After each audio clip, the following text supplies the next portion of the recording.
핀 찬양도 너무 좋고요. 그리고 축복송이 너무 마음에 들어요. 일렉기타 치는 형제 들어가기 전에 치는 게 너무 그 자세가 되게 멋있어요. 저도 악기를 하나 배워두고 그런 생각이 듭니다. 서로 축복하고 사랑하는 거 기독교 공동체의 가장 큰 힘이 아닌가 생각됩니다.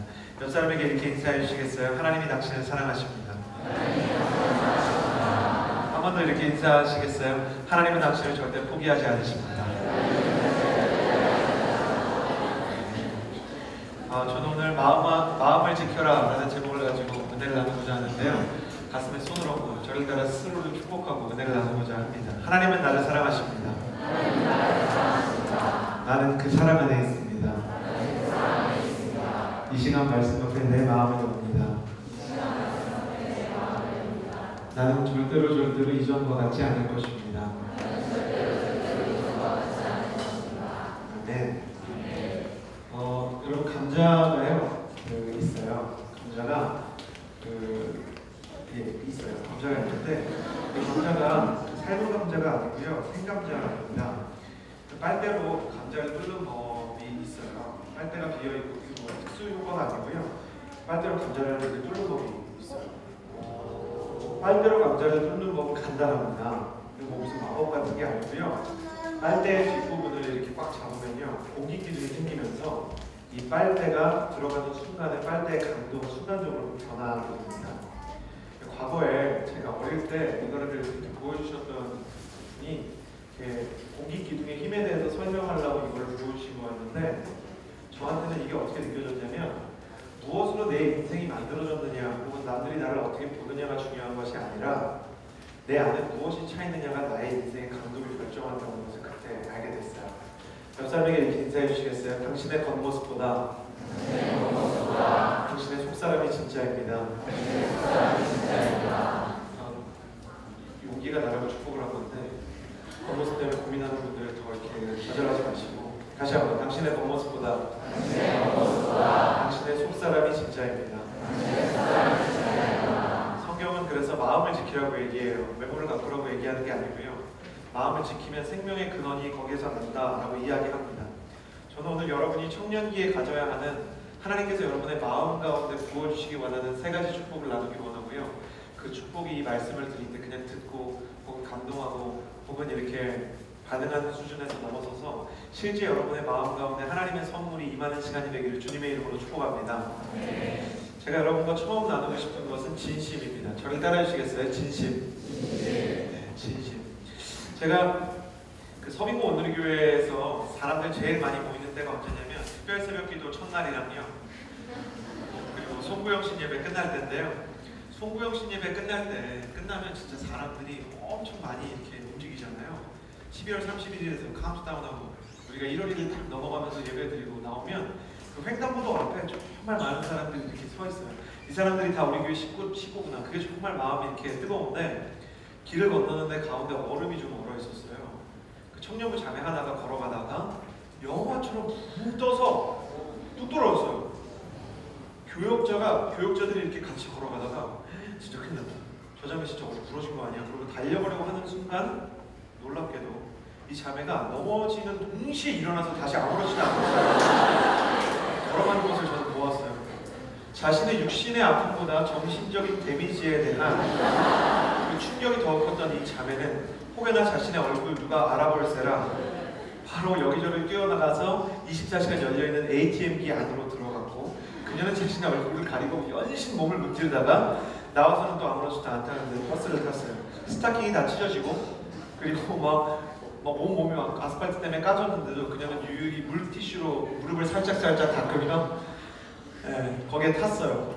저는 그게 그 상징적인 모습 하나가 대한민국 사람들을 보여주는 게 아닌가 싶어요. 제 가족들은 전부 토론토에 살고 있어요. 캐나다 토론토에 사는데, 토론토에서는 넘어지면 옆 사람이 붙잡아 일으켜주고요. 그리고 이렇게 툭툭 털고 진짜 아프다는 제스처 충분히 취해요. 근데 우리나라는 그게 안 돼요. 심지어 막 차들도 멈춰주는데 우리나라는 그게 안 돼요. 넘어지면 특히 여자면 바로 일어나야 되는 거예요. 막 너무 아픈데도 막 일어나는 거죠.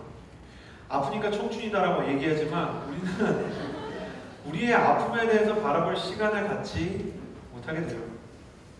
점점 쿨한 자신에 대해서 쿨한 사람들을 동경하고 남자친구랑 헤어져도 언니 괜찮아, 여자친구랑 헤어져도 형 괜찮아, 더 좋은 사람 만나겠지, 하나님께서 예비해 주신 사람이 있을 거라면 이따위 가식적인 멘트를 내고 시간을 보내곤 해요. 그러면서 우리의 삶 속에 찾아오는 큰 문제가 생기는데 저를 따라 주시겠어요? 큰 병의 원인은 언제나 방치다. 큰 병의 원인은 언제나 방치인데 마음을 방치시켜버려요. 제가 이렇게 몸이 좀 이렇게 안 좋은 것 같은 거예요. 건강검진을 받으러 갔는데 젊은 나이에 제 소화기관 중에 일부에 이렇게 작은 혹이 좀 나 있는 거예요. 그러더니 이 의사가 그때 얘기했어요. 선생님 지금 오시길 잘했습니다. 방치했으면 뭐가 됐을지 모릅니다.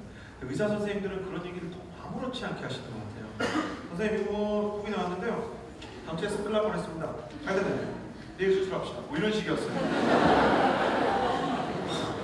난생처음 수술을 하는데 그때 배운 게 있어요. 육체의 질병도 방치하면 큰 병이 되고요. 영혼의 질병도 마음의 데미지도 가만 내버려 두면 나을 것 같지만 그게 큰 병이 돼요. 여러분, 하버드 대학에서 강의를 하는 심리학자 한 사람이 물을 가져와서요. 컵에 막 깔았어요.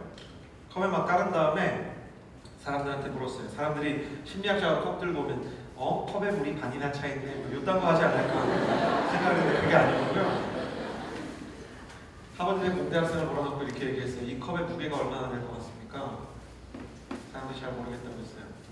뭐 여러 가지 유출을 했죠. 저 회사에 저 브랜드는 얼마고 보니까 그 사람이 이 교수가 뭐라고 얘기했냐면 공대 학생들일수록 특별히 좀 잘 알아놨으면 좋겠습니다. 세상에 상대적인 무게라는 게 있습니다. 사람이 물컵 들고 있는 거 어려워하지 않고 커피를 들고 도넛을 들고 얘기하는 거 어렵지 않지만 이걸 만약에 이렇게 들고 48시간을 있는다고 하면 최악의 경우에는 팔을 절단해야 합니다. 제가 이 이야기를 하는 이유는 무엇이냐면 학생들에게 이렇게 얘기했어요. 문제의 크기가 아픔의 크기를 결정하는 것이 아니라 문제를 들고 있었던 시간의 크기가 당신의 아픔의 크기를 결정하는 겁니다. 때로는 어떤 사람들은 나의 아픔에 대해서 이해하지 못해요. 왜냐하면 절대적으로 보면 작은 문제니까. 근데 그 작은 문제를 해결하지 않고 계속 반복적으로 끌고 들어가기 시작하면 그 문제가 내 영혼을 망가뜨리기 시작한다는 것이죠. 여러분 궁금합니다. 여러분은 오늘 아침에 세수를 하고 또 교회에 오면서 아마도 거울을 봤을 거예요. 여러분의 마음을 들여다보고 계십니까? 여러분의 속사람에 쌓이고 있는 그 데미지들에 대해서는 민감하게 반응하고 있습니까? 교회에 오기 위해서 얼마나 많이 거울을 봤겠어요? 물론 안 보신 분들도 몇 분 계신 것 같지만 얼마나 많이 우리가 거울을 봤겠어요? 실제로 우리의 마음은 방치되고 있는 경우가 많습니다. 성경에서 그런 시간을 보냈던 사람이 있어요. 예배자라고 알려진 다윗입니다. 우리는 다윗이라고 이야기하면 예배자를 떠올리지만 그는 그의 인생에서 씻을 수 없는 죄를 지었습니다. 유부녀였던 밧세바라는 여자를 데리고 와서 성관계를 맺고 이 사실을 은폐하기 위해, 이 불륜을 숨기기 위해 그의 남편을 전쟁터에 보내서 죽게 만든 것이죠. 그런데 이 구절을 심각하게 들여다보면 다윗이 얼마나 그의 영혼을 방치했는지를 우리는 발견할 수 있습니다. 다윗이 이 여인을 데리고 왔을 때 여러분 19세가 넘었으니까 다음은 상식적으로 생각해보세요. 이 여인이 월경이 막 끝난 상태였다고 합니다. 성경에 이렇게 적혀있어요. 정결 유래가 막 끝난 여인의 월경 기간을 얘기하는 거예요. 여자가 월경이 막 끝난 다음에 성관계를 맺는다고 해서 아이가 생기지 않습니다. 월경이 끝나고 배란을 하려면 정상적으로는 2주, 짧아도 최소한 5일 정도는 있어야 되거든요. 그런데 다윗이 이 여자를 임신시켰다는 것은 단 한 번의 불장난 같은 실수가 아니라 반복적인 죄였다는 것이고, 그는 그 반복적인 죄악을 가리기 위해서 남편을 죽인 뒤에 이 뒤에가 더 끔찍하죠. 하나님 앞에 회개하지 않고 버팁니다. 얼마나 버티냐? 아이가 최초의 범죄 때 생긴 이 아이가 태어날 때가 다가올 때까지 거의 8개월에서 9개월을 버티는 거죠. 상식적으로 생각해보세요. 온 나라가 그 사람이 다윗인 걸 압니다. 그러면 이 다윗이 예배 시간에 교회를 안 갔겠습니까? 안식일을 안 지켰을까요? 하나님에 대한 노래를 부르지 않았겠습니까? 1년에 3번 하나님 앞에 올라가야 하는 6월절을 비롯한 명절에 다윗이 얼굴을 보이지 않았을까요? 그는 그때도 찬양을 불렀고 그때도 예배를 했어요. 그는 하나님의 메시지를 나누는 사람이었습니다. 그러나 자기 마음속에 있는 그 심각한 죄, 밧세바의 문제를 하나님 앞에 드리지 않았죠. 자기 영혼을 방치한 것입니다. 그때 하나님께서 선지자 나단이라는 사람을 보내서 다윗을 갈기갈기 찢어놓습니다. 온 나라에서 이 막 숨겨놨던 이 음모를 전부 다 파헤치면서, 그것이 알고 싶다처럼 PD 수첩처럼 막 파헤치면서 온 나라에 다윗이 사실 저 여자 데리고 사는 거 불리고 몰랐거든요. 그때까지 백성들이 다 비밀 작전이었는데, 이 여자가 남편이 죽고 나서 다윗이 데려와서 불쌍한 여자를 걷어준 게 아니라 다윗이 처음부터 이 여자를 데리고 오려고 남편까지 죽인 거다. 그 얘기를 다 해요. 그러면서 다윗이 그동안 숨겨왔던 그 모든 마음들을 하나님 앞에 들키게 되는데, 다윗의 위대함이란 이것이 드러났을 때 나단의 목을 베지 않고 하나님께로 갔다는 것입니다. 그때 그가 이렇게 고백하죠. 시편 51편 17절 말씀 같이 한번 읽어봤으면 좋겠는데요. 함께 읽겠습니다. 시작. 하나님께서 구하시는 제사는, 제가 읽는 게 나을 것 같아요. 제가 읽어드릴게요. 저를 따라서 읽어주시겠어요? 하나님께서 구하시는 제사는 상한 심령이라. 하나님이여 상하고 통회하는 마음을 주께서 멸시하지 아니하시리이다. 다윗이 그때 하나님 앞에 엎드려서 온 백성 앞에서 죄를 시인합니다. 내가 잘못했습니다. 그러면서 그 죄를 고백하는 시편 51편에서 그 결론부에 해당하는 부분에 이 위대한 말을 하죠. 하나님께서 원하시는 제사는 상한 심령이다. 여러분, 하나님이랑 친해지는 방법이 있어요. 하나님이랑 정말 깊은 교류를 나눌 수 있는 방법이 있어요. 원유경 목사님이랑 저랑 친한데, 원유경 목사님 저한테 되게 시인이시잖아요. 저한테 그러는 거예요. 환산을 보시면서, 서진아, 내가 보니까 양쪽에도 온도가 있고 사람에도 순도가 있다. 제가 보고 책 쓸 거야? 그랬어요. 뭐야, 말 왜 그렇게 해? 그러면서 근데 진짜 맞는 것 같아요. 하나님과의 교제의 순도라는 게 있어요. 예배팀 같은 걸 섬기면 정말 더 깊이 들어가기 원하는 그 무언가가 있어요. 차세대 때 회심한 분들, 제가 이야기하는 이 단어를 여러분은 이해할 것입니다. 하나님의 임재에는 체온이 있어요. 하나님께서 다가오는 온도가 있어요. 내 마음을 멜팅, 녹여버리는 하나님의 그 임재가 있어요. 하나님 앞에 그 온도 가운데 다시 한번 들어갈 수 있는 방법은, 내가 가지고 있는, 내가 사실은 아무에게도 내려놓지 못하고 들고 있었던 물고 같은 문제들, 죄들을 하나님께 내어드리는 것입니다. 다시 한번. 그러면서 적나라하게 기도하는 거예요. 하나님 힘이 듭니다. 하나님 어렵습니다. 혹은 죄와 어려움에 대한 것이 아니라면 소원에 대해서도 정직해야 해요. 저는 하늘 공동체가 쿨한 공동체가 아니라 핫한 공동체가 되기를 주님의 이름으로 축복합니다. 쿨한 사람들은 이렇게 기도해요. 하나님께서 원하시면 이번 시험에 붙고, 그러나 하나님께서 원하시지 않는다면 제가 그리 아니하실지라도 하나님의 영광을 보며 나아갈 것입니다. 하나님, 이번에 원서를 넣는 회사가 하나님의 뜻이라면 붙고, 그게 아니라면 내가 결연히 받아들이는, 훔치고 있네.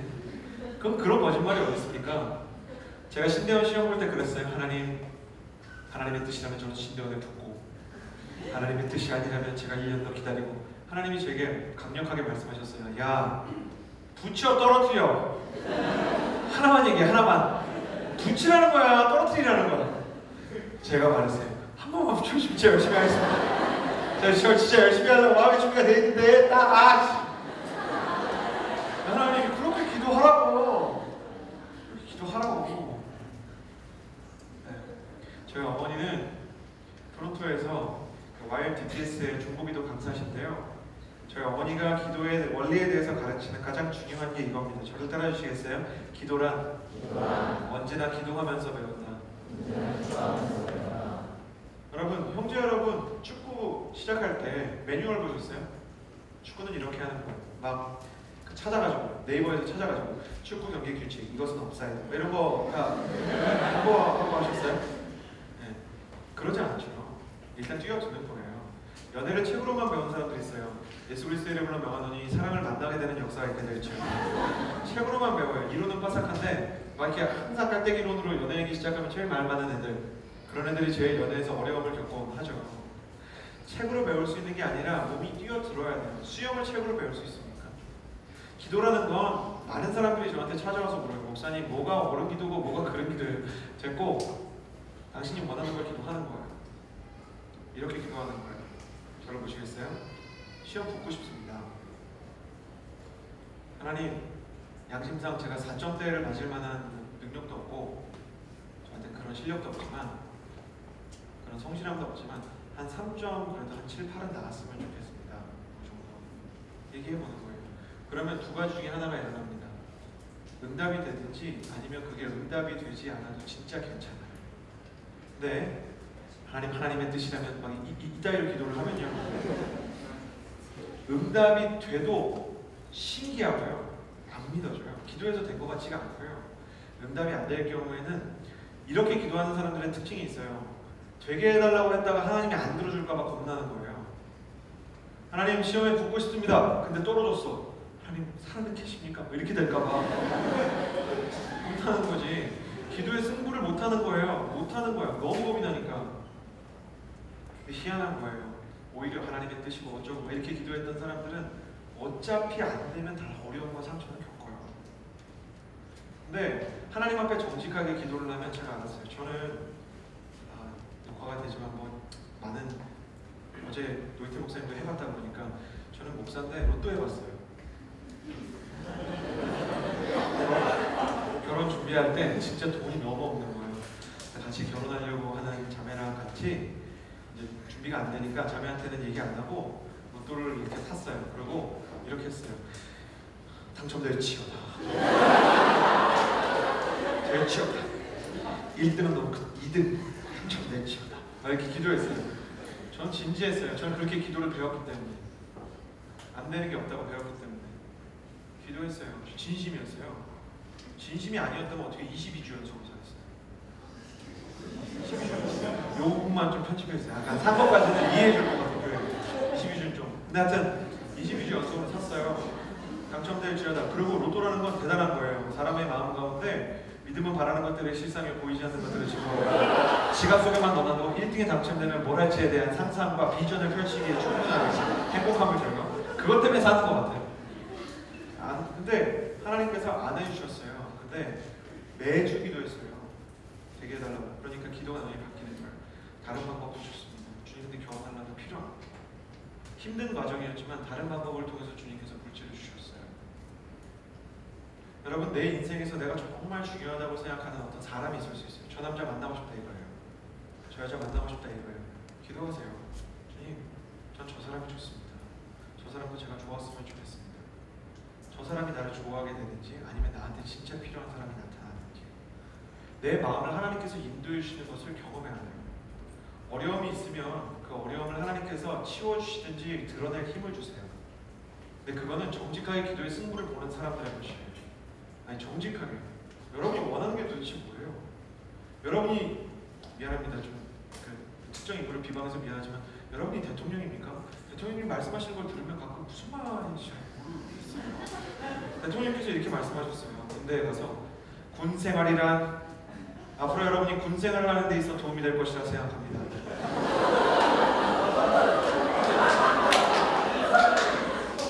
아니, 전 대통령님 위해서 앞으로도 기도할 거고 존경하는데 무슨 말씀이신지 잘.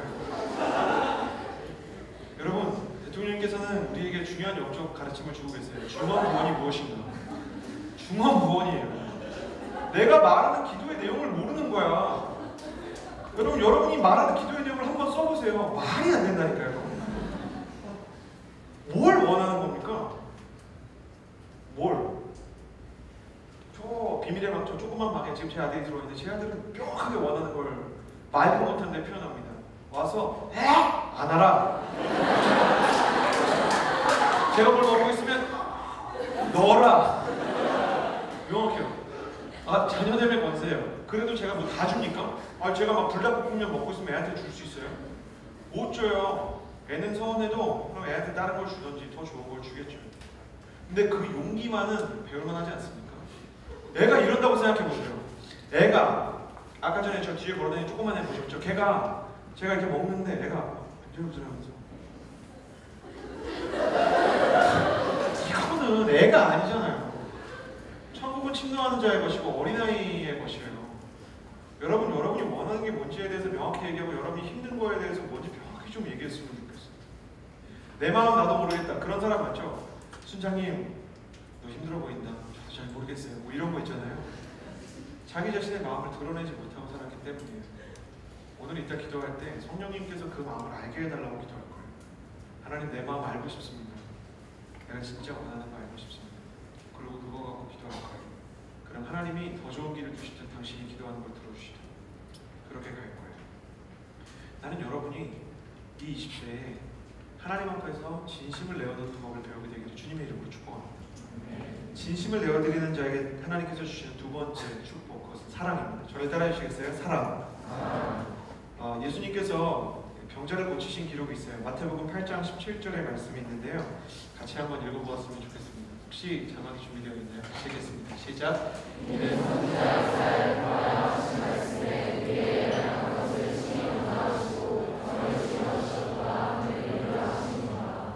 예수님께서 베드로의 장모를 지키신 것에 대해서 마태가 해석을 한 거예요. 구약성경 이사야 말씀을 인용해서 사람들에게 예수님이 하는 일이 이거다. 이사야 7장과 53장을 합쳐가지고 해석을 해줬는데 예수님이 베드로의 장모의 병을 고치셨어요.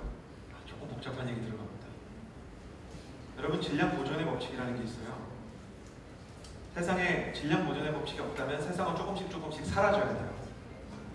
그게 아니라 세상의 질량이 유지되기 때문에 세상이 계속해서 돌아갈 수가 있죠. 이게 질량 보존의 법칙이고요. 엔트로피의 법칙이 있어요. 그거는 엔트로피의 기초 법칙 중에 하나는 에너지는 유즈풀한 데서 언유즈풀한 데로 가는 거예요. 그러니까 석유를 쓰면 그게 물과 이산화탄소가 되죠. 물과 이산화탄소는 다시 에너지원으로 쓰기는 조금 어려운 거예요. 에너지가 좀 떨어진다는 거죠. 이 두 개가 중요한데 이것들에 대해서 아주 오래전부터 사실은 그 뉴턴이 물리학의 기초를 얘기하기 전부터 사람들이 이런 상상을 많이 했는데 신학자 중에 생뚱맞은 신학자 한 사람이 고민을 합니다. 그게 뭐냐면 예수님이 고친 베드로의 열병은 어디로 갔을까?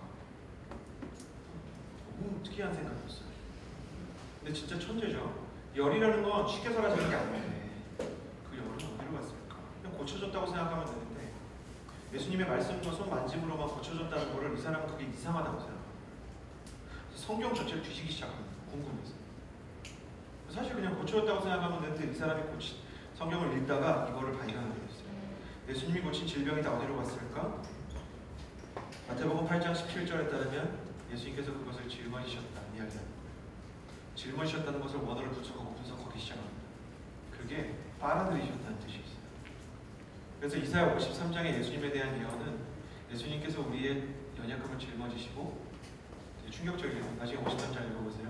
그는 항상 병을 앓고 있었다는 구절이 있어요. 예수님에 대한 예언 중에 예수는 항상 병을 앓고 있어요. 메시아에 대한 예언. 예수님이 문둥병을 고치면 예수님 바로 문둥병이 나는 건 아니지만 예수님이 그 사람의 아픔을 다 흡수하기 시작하는 거예요. 저는 그 말씀을 그 신학을 배우면서 조금 특이하다 이렇게 생각하다가 좀 알게 됐어요. 요한복음에 보면 예수님께서 나사로를 살리러 가시는데요. 마리아와 마르다가 주께서 여기 계셨더라면 내 오라비가 죽지 않았을 것입니다 라고 얘기하자 예수님께서 우십니다. 저는 그게 이해가 안 되는 거예요. 왜냐하면 살릴 거잖아요. 저라면 제가 예수님이라면 걱정하지 마라 이제 곧 살릴 거다. 왜 슬퍼하며 두려워하니? 그리고 가서 나사로야 나아오라 그랬을 거예요. 근데 예수님이 울어요.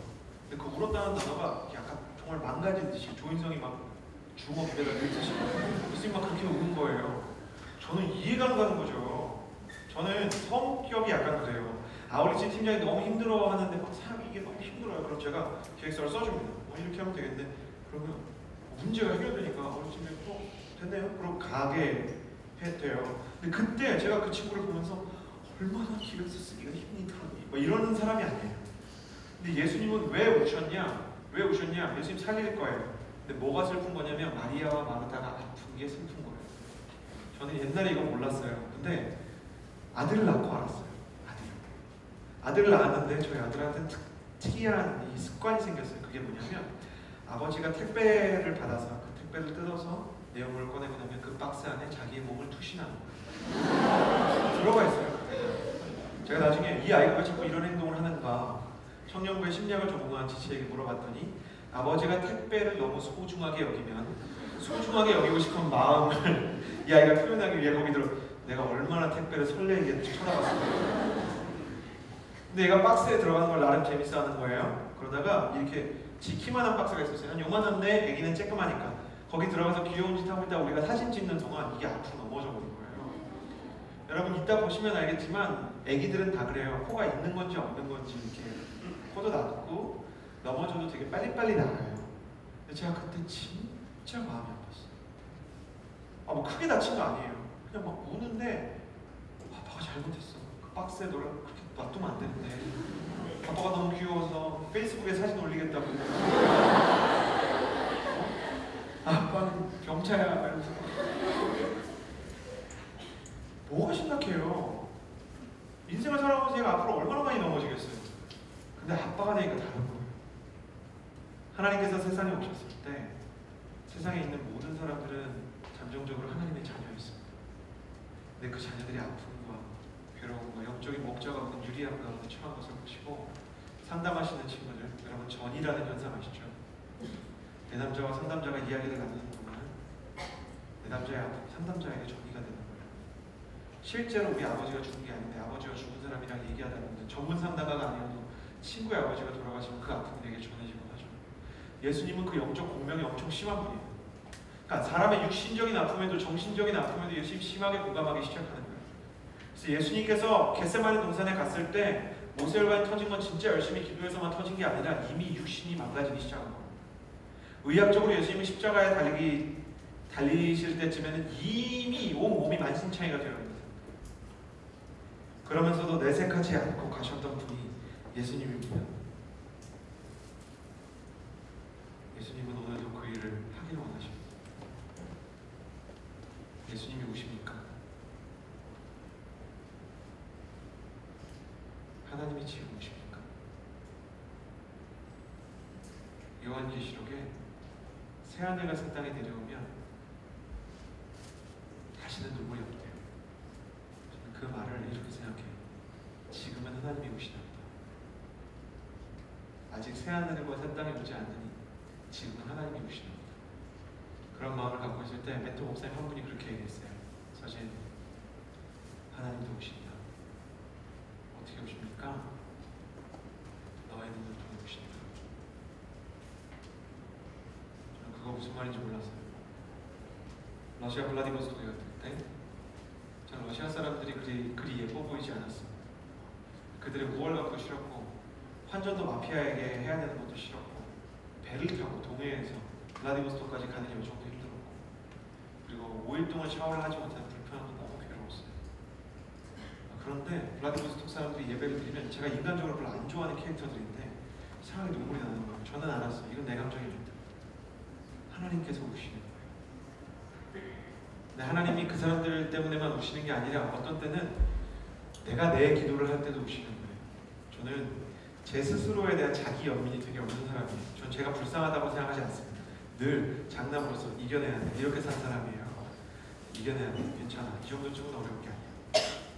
근데 그럴 때 가끔 하나님께서 제 마음을 엄청 울게 하시는 거예요. 제가 그때 알았어요. 하나님이 나를 보고 이렇게 울고 계시는구나.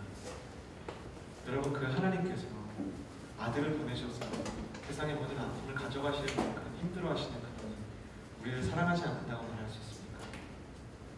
예수님께서 부활하셨는데도 불구하고 예수님의 몸에는 손목에 못자국과 옆구리에 창자국이 나 있었죠. 저는 예전에 그 창자국이 이렇게 나 있는 건 줄 알았어요. 그게 아니라 이렇게 나 있는 창자국이에요. 십자가에 매달려 있는데 예수님이 높이 지금처럼 십자가가 이렇게 짧은 게 아니고요. 한 공중한 2m 이상 이렇게 2m 이상 3m 이상 이렇게 매달려 있어요. 밑에서 찌르는 겁니다. 왜? 심장을 관통해야 돼요. 창이. 그게 십자가형의 마지막입니다.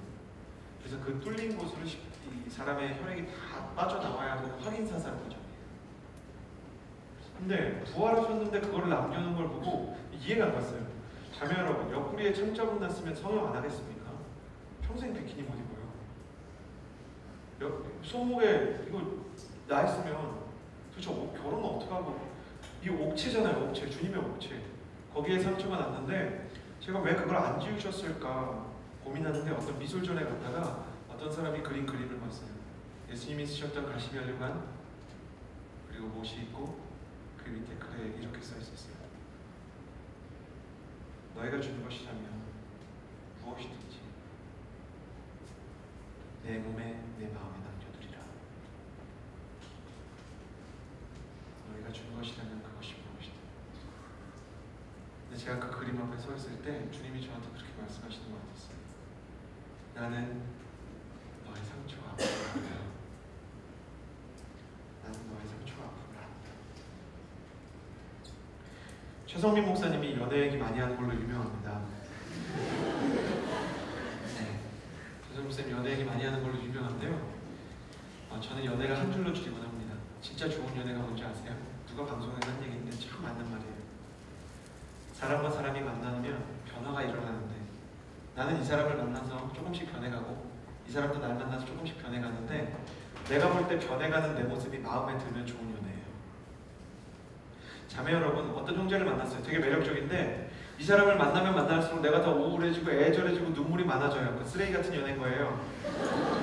이해가 되시죠?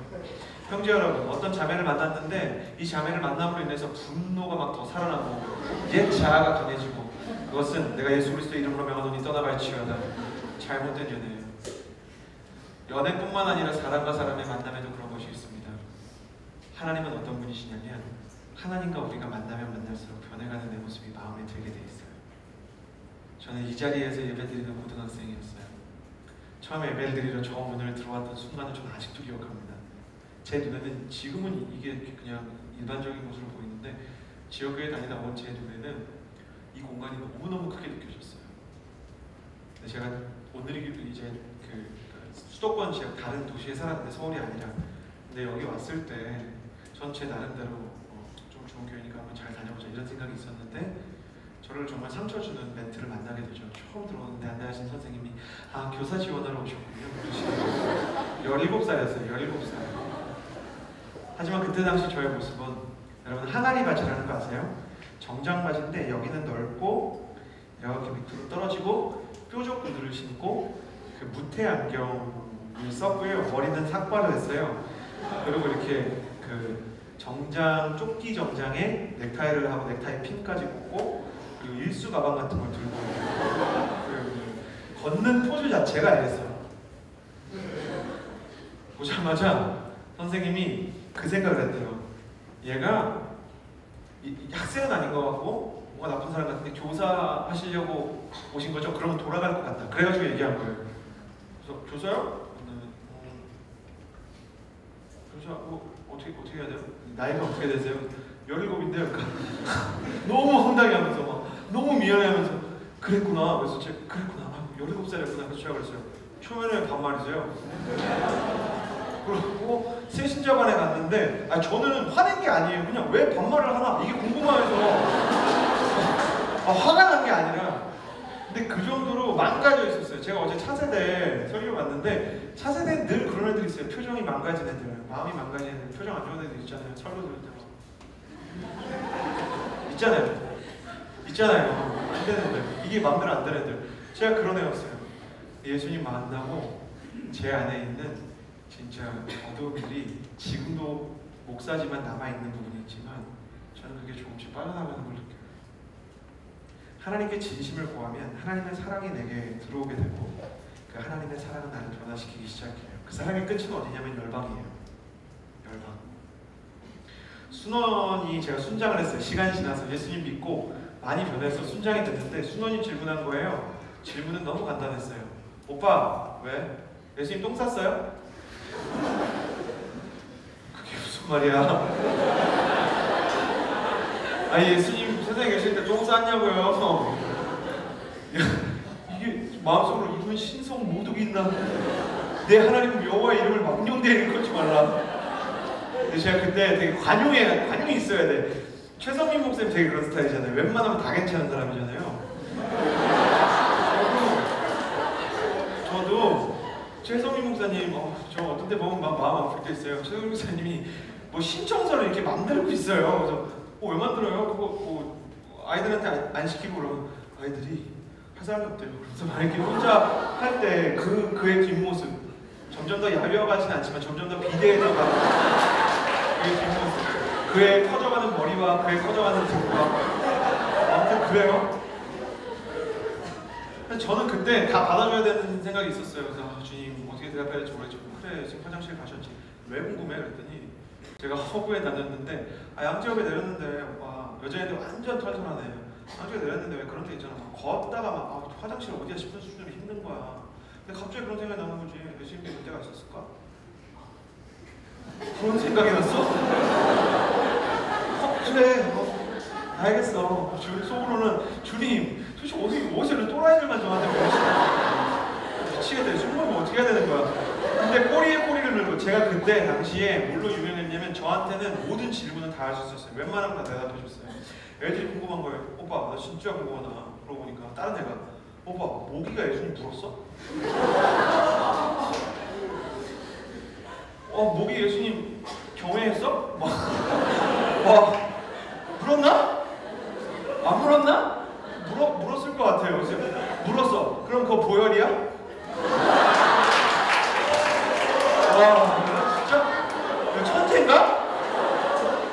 이게 교회 오래 다니는 애들은 할 수 없는 질문이에요. 감히 어떻게 그런 질문을 합니까? 보혈이냐고? 성만찬? 뭐 이러면서 너무 충격적인 질문. 와 진짜 예수님 모기에도 물리셨겠지. 예수님 병도 겪으셨고 예수님이 탄 배도 안 흔들린 거 아니고 뭐 파도도 뛰고 예수님도 피곤하셔서 사람들 피해서 죽으실 때도 있었으니까. 근데 그런 얘기하다가 예수님 뭐가 제일 불편했을까? 그런 얘기를 이제 가는 거예요. 아우리치 시즌이었고 여름이었어요. 예수님은 뭐가 제일 불편했을까? 불편했던 아우리치의 경험을 나누는데 성경이 이야기하는 예수님의 불편함이 있어요. 그게 뭔지 아세요? 시간과 공간에 제약이 있다는 거예요. 하물며 인간도 마음대로 시간을 컨트롤할 수 있는 권한을 일부 사용합니다. 여러분이 곰플레이어로 영화를 볼 때 우리는 방향키 하나를 가지고도 10초 뒤로 10초 뒤로 10초 앞으로 10초 뒤로 당길 수 있고 멈춰놓고 밥 먹다가 다시 그들의 시간을 돌릴 수도 있고 하나님에게도 그런 게 있죠. 하나님은 무소부지하십니다. 시간이라는 것은 하나님의 창조물이기 때문에 하나님을 제약하지 못해요. 그래서 모든 사람들이 같이 기도하면 하나님은 어렵지 않게 그것을 들으시고 사람들이 아무리 멀리 떨어져 있어도 하나님은 여러 가지 형태로 그들에게 나타나실 수 있는 분인데 예수님으로 오셔서는 그렇지 않았어요. 한 시간에 한 공간에만 있을 수 있는 거예요. 예수님이 베들레헴에 계시면 예수님은 예루살렘으로 못 가세요. 예수님이 예루살렘에 계시면 예수님은 베들레헴으로 못 가세요. 그래서 예수님께서 어떻게 하기로 작정하셨냐면 누가복음 10장 1절 말씀 한번 같이 읽어보았으면 좋겠습니다. 누가복음 10장 1절 일단 같이 한번 읽어볼까요? 시작. 그 주께서 예수께서 친히 여기서 제일 중요한 건 뭐냐면 예수께서 친히 가려고 한 마을이었다는 거예요. 누가복음 10장 1절이 이야기하는 예수님이 제자들을 보낼 때 가장 중요한 게 뭐냐면 예수님이 가고 싶었던 곳에 보냈다는 거예요. 아우리치 왜 갈까요? 예수님이 가고 싶기 때문에 가는 거예요. 그래서 아우리치는 가기만 해도 반 이상 성공한 거예요. 왜냐면 그것만 해도 고마운 거예요. 제 동생이 캐나다에서 살다가 7년 만에 한국 땅을 밟았어요.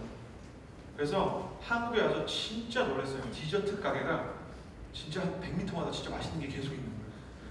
제 동생은 놀라운 은사를 갖고 있어요. 먹고 또 먹어도 몸무게가 47kg 이상 찌질 않아요. 여러분이 아까 제가 여러분이 무엇을 위해서 원하는 걸 기도하라고 했는데 뭔지 알겠어요? 그런 애예요. 키가 170인데 키가 168 이 정도 되는데 40몇 완전 모델 체형이에요. 아무리 먹어도 동빙고에 와서 이거 먹고 추러스에서 추러스 먹고 서울빈 가서 또 다시 이거 먹고 그러면 닭갈비를 몸이 조그만데 어디로 다 들어갔는지 모르겠어요. 그거를 그렇게 먹었어요. 근데 문제는 먹는 거에 오빠가 사줄 수 있는데 3달 동안 거의 방학기간 3달 동안 한국에 있겠다는 거예요. 저희 집에 조그만 아기가 있으니까 복잡해서 저희 집에 못 오고 처음엔 친척 집에 갔는데 친척들이 다 마음이 좋지만 계속 이렇게 지낼 수는 없는 거죠. 아무리 사랑해도. 친척들도 프라이버시가 있고 가족끼리 해야 되는 일이 있는데 이 방학 기간에. 그러니까 어머니가 눈짓이 그렇게 말하진 않았지만 제 느낌에 혹시 너희 집에 있을 수 있는지. 제가 혼자 있으면 그게 어렵지 않죠. 저한테는 아내가 있고 아내와 동생의 관계를 시누이라고 불러요. 여러분 오늘의 교육자는 최성민 목사님이나 저나 6시에 출근해서 11시에 들어가고 그것은 제 아내라는 한 여인이 시누이와 하루 종일 시간을 공유해야 된다는 것을 의미하는 거예요. 시간을 한 달 반쯤 남았어요. 저는 이건 아내한테 부탁할 일이 아니에요. 진짜 못하겠다. 근데 어머니의 마음도 있으니까 진짜 안 될 것 같지. 여기 동생이 친척집에 있는 게 좀 친척들이 그런가 봐. 우리 집 말고 어떻게 이렇게 지낼 때를 알아봐야 되는데 우리 같이 생각해 봐야 되겠지? 막 이렇게 얘기하는데 근데 아내가 약간 좀 불편한 기색이 조금 있더니 조금 생각해 보더니 우리 집에서 있게 하자. 그래서 전 여자가 그런 일을 제안할 때 전 8년 동안 연애를 하고 결혼했기 때문에 배웠어요. 여자가 무언가를 어셉트할 때 그것이 진심인지 아닌지 2번 이상 확인해야 된다고. 진짜야? 여보 나 없는 거야. 당신이 밥도 해줘야 될 수 있어. 진짜 괜찮다는 거예요. 여자가 은혜를 너무 많이 받았나? 진짜 그렇게 하겠다고 하더니 저희 어머니한테 그렇게 하겠다고 얘기를 한 거예요. 저희 어머니가 울컥했어요. 저한테 너무 잘했다고 얘기하면서 저희 어머니가 막 감동한 그 기색이 역력하시더라고요. 왜 그럴까요? 어머니의 마음. 딸과 같이 가고 싶은데 이 딸의 묵을 곳을 본인이 만들어줄 수가 없는 상황이에요 지금. 얘를 어떻게 뭐 여자애 혼자 모텔이나 뭐 이렇게 하기도 좀 그렇고. 근데 흔쾌히 받아주는 며느리를 보면서 그 마음에 내가 해주고 싶은 일을 대신해주니까 너무 고마운 거예요. 하나님의 마음이 그런 거예요. 아울리치 가서 우리가 애를 쓰다듬어 주잖아요. 그거 그냥 쓰다듬은 게 아니에요. 예수님이 하고 싶은 일 대신 해준 거예요. 아울리치 가서 우리가 애들이랑 같이 막 바보같이 막 율동도 하고 막 얼음땡 같은 거 가르치고 막 바보같이 뛰어다니고 그게 예수님이 하고 싶은 일이에요. 잘하고 못하고는 중요하지 않아요. 근데 이 인치가 갖는 거예요. 예수님의 사랑을 내가 전하러 왔고 이게 예수님이 하고 싶은 일이다. 그러나 이렇게 하면서도 실패할 때가 있어요. 세 번째 여러분에게 필요한 것은 회복입니다. 저를 따라해 주시겠어요? 회복. 제가 여러분 나이 때 허세가 가득한 아이였어요.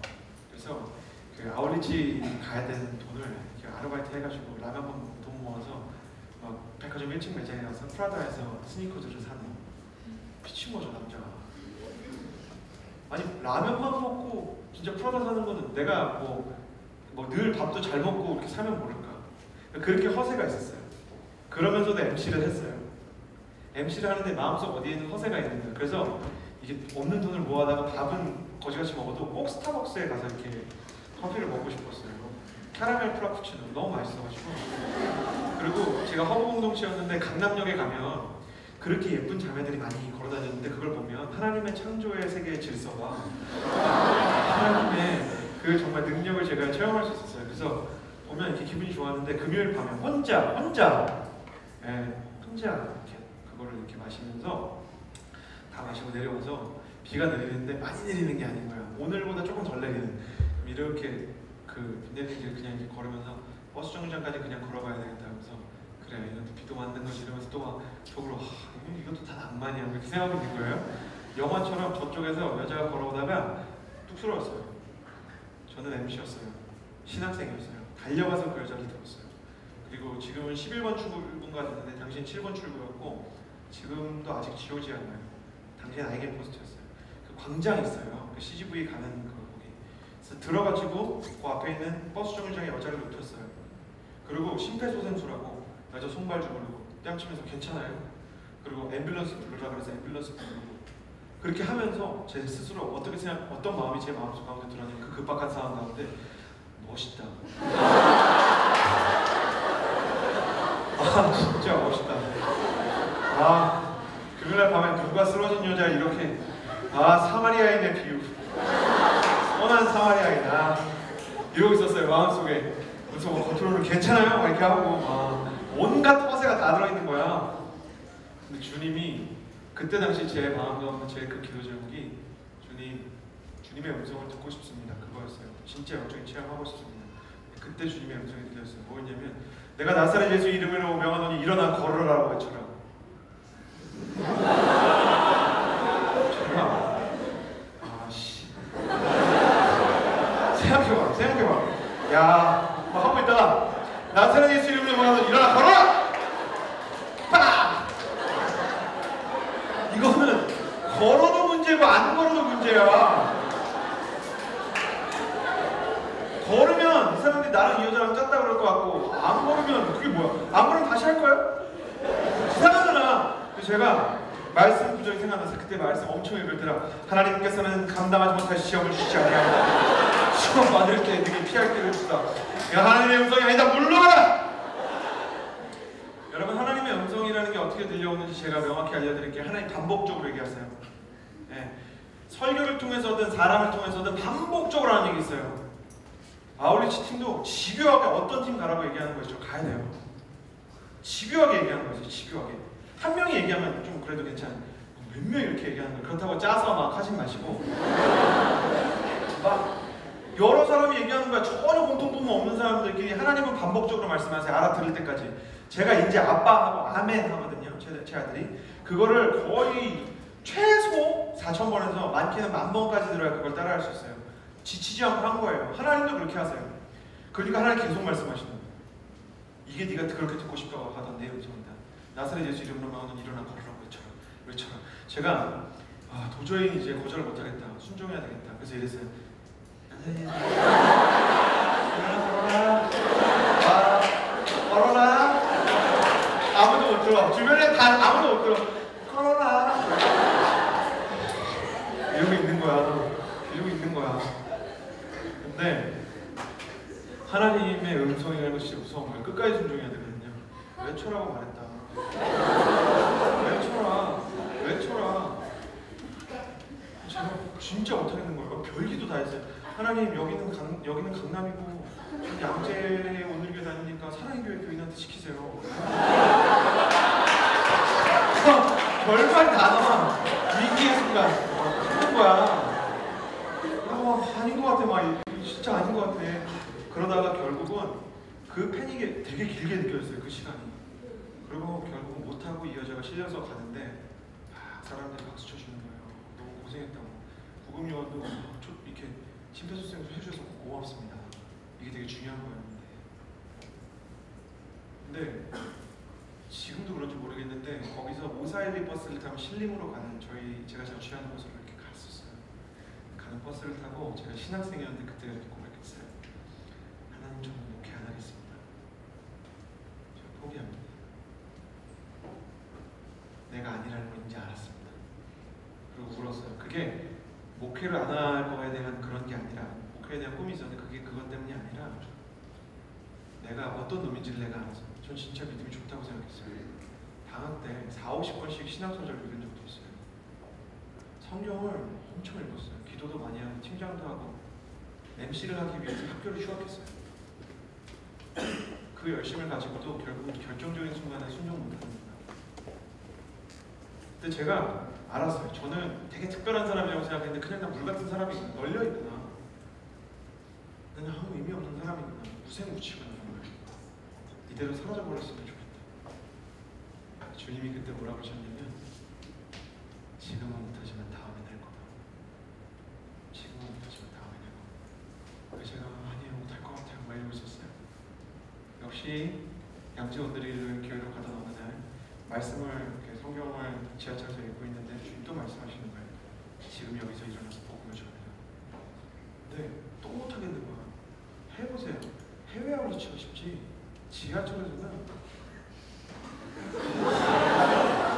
나는 정말 밖에 나가서 찬양하는 것도 힘든데 내렸어요. 그리고 또 밖에 나가서 성경을 읽으면서 함께 읽고 있는 것도 사도행전에서 사도 바울이 이렇게 막 걸러나고 그러거든요. 하나님 못하겠습니다. 진짜 못하겠습니다. 눈물이 막 나는 거예요. 여러분 영적인 실패가 뭔지 아세요? 그게 사람이 너무 괴로운 거예요. 근데 주님이 또 그러시는 거예요. 괜찮아. 지금은 못하지만 나중에 할 거야. 근데 주님이 언제까지 나한테 이러셔야 되나? 그래서 다음날 저 하겠습니다 제가. 그러고 섰어요. 근데도 방어 기제가 있으니까 의자는 다 차 있고 서 있는 사람은 얼마 없는데 제가 하나님한테 하나만 허락해 주십시오. 그리고 뭐라 그랬냐면 제가 여러분이 정말 싫어하시는 예수님 얘기를 할 겁니다. 혹시 조금이라도 듣기 싫은 분은 요만큼만 손 들어주십시오. 그럼 제가 안 하겠습니다. 한 명은 있을 줄 알았어요. 아무도 안 듣는 거예요. 그리고 그게 더 역할 거야. 다 나를 쳐다보는 거예요. 제가 C.S. 루이스의 순전한 기독교를 진짜 독파 엄청 읽고 프랜시스 셰퍼 막 마틴 로이드 존스 목사님의 설교 맥스 루키의 막 따뜻한 책들 헬리나 오웬의 그 영성 아무 기억도 안 나요. 아무 도움도 안 되고 아무 기억도 안 나고 성경도 다 기억이 안 나고 멍하니 서서 뭐라 그랬냐면 저는 예수님을 믿습니다. 근데 제가 진짜 아는 게 있는데 예수님 믿으면 진짜 좋다는 거예요. 그러고 막 울었어요. 예수님 믿으면 진짜 좋아요. 예수님 믿으면 진짜 좋아요. 저는 정말 어둠 속에 있던 사람입니다. 저희 가족들은 맨날 저 때문에 고통을 당했습니다. 또 문제를 많이 일으키고 제가 아주 잘못한 게 많아요. 근데 하나님께서 구구절절 설명할 수 없지만 저를 정말 변화시켜 주셨습니다. 예수님 믿으면 좋습니다. 그래서 울었는데 사람들이 전도는 못했지만 열심히 들어주는 거예요. 그러고 나서 내렸는데 그날 하나님이 너무 기뻐하시면서 그러시는 것 같았어요. 제 마음에 한다 그랬잖아. 한다 그랬잖아 내가. 난 네가 할 줄 알았어. 야, 난 네가 결국 할 줄 알았다. 나는 너를 믿었어. 네가 태어날 때부터 지금까지 나는 너를 믿었어. 와, 저는 회복이 어떻게 일어나는 건지 알았어요. 회복이 어떻게 일어나냐면 하나님이 나를 믿는다는 것을 경험하면서 그러면서 내 영혼에 임하기 시작해요. 저는 제가 물같은 사람이라고 생각했어요. 그때 하나님께서 제 영혼에 빛을 비춰주셨어요. 저는 이거 보면 그 생각해요. 불을 좀 꺼주시겠어요? 어떤 사람이 저한테 이거 가르쳐 주셨는데 아울리치 가서 쓰라고. 여러분 평범한 물에 빛이 임하면 새로운 용도의 무엇인가가 됩니다. 저는 지금까지 살아오면서 특별했던 적이 별로 없는 사람이에요. 볼 때는 여러분이 볼 때는 좀 다르게 보일지 모르지만 지금 이 순간이 오기 전까지 저는 저 스스로를 늘 비교의식과 열등감 때문에 눌려서 살았어요. 근데 하나님께서 저를 선택하시고 저를 다시 불러오셨어요. 여러분은 여러분의 인생을 바라볼 때 여러분이 어떻다고 생각하십니까? 되게 특별한가요? 특별하지 않아도 괜찮아요. 당신은 하나님의 자녀예요. 대학교 시절 제일 힘들 때 제 멘토인 형이 대학교 국기, 전 시국인데 국기 형 노래를 하나 만들었어요. 예배인도 하는 형이었는데 지금 목사님이 됐어요. 제일 힘든 시간, 제일 어려운 시간, 그 순간에도 하나님을 바라보면 모든 문제가 해결된다는 노래예요. 여러분이 이 노래 알지 모르겠어요. 온누리교회 대학부가 작곡한 이 노래 제가 여러분을 위해 불러드릴게요. 모든 상황 속에서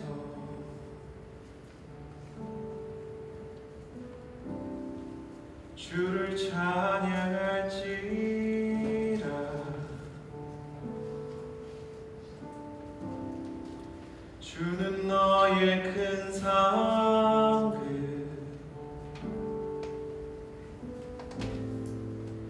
큰 도움이시라.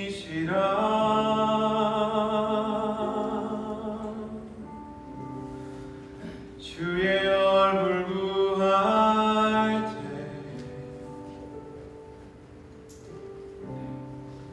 주의 영을 부사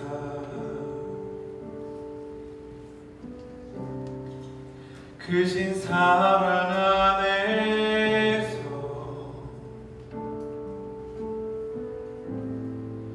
주를 보게 하소서.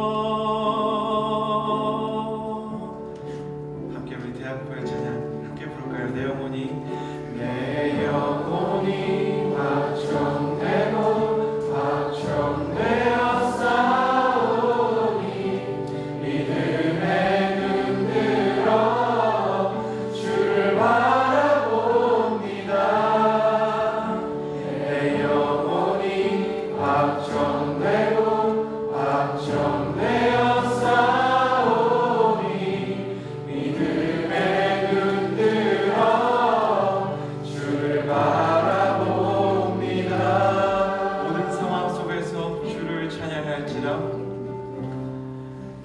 모든 삶, 여러분의 인생의 힘든 날도 어려운 날도 주님을 바라보라는 약속입니다. 주를 찬양할지라. 주를 찬양할지라. 그때도 주님은 여러분의 큰 상급이 되실 것입니다. 주는 너의 큰 상급, 주는 너의 큰 상급, 환난 날에만 나의 큰 도움이시라.